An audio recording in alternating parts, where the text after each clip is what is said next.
कल तक सरकार कह रही थी घबराने की कोई जरूरत नहीं है, देश के पास पेट्रोल, डीजल और गैस का पर्याप्त भंडार है। लेकिन अब रसोई गैस के दाम अचानक बढ़ गए हैं।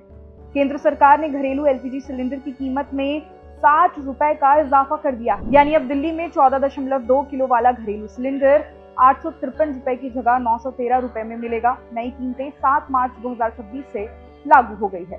सिर्फ घरेलू गैस ही नहीं, कमर्शियल सिलेंडर भी महंगा हो गया है। 19 किलो वाले कमर्शियल सिलेंडर के दाम करीब 115 रुपए बढ़ा दिए गए हैं। दिल्ली में अब ये सिलेंडर 1883 रुपए में मिलेगा, जबकि मुंबई में इसकी कीमत 1835 रुपए हो गई है।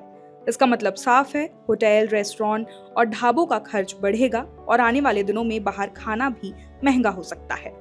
दरअसल इस बढ़ोतरी के पीछे वजह बताई जा रही है मिडिल ईस्ट का तनाव। फारस की खाड़ी के पास मौजूद स्ट्रेट ऑफ हॉर्मुज से दुनिया की करीब 20% तेल और गैस की सप्लाई गुजरती है। लेकिन वहां चल रहे सैन्य तनाव के कारण इस रास्ते से आने वाली एलएनजी की सप्लाई प्रभावित हुई है। भारत भी अपनी बड़ी मात्रा में तेल और गैस इसी रास्ते से मंगाता है, इसलिए असर यहाँ दिख रहा है।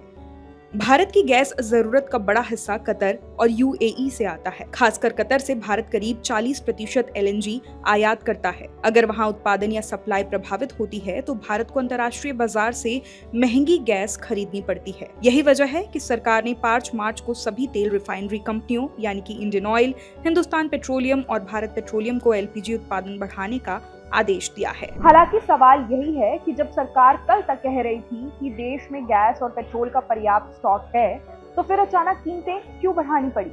फिलहाल सरकार का कहना है कि ये कदम सप्लाई को सुरक्षित रखने के लिए उठाया गया है।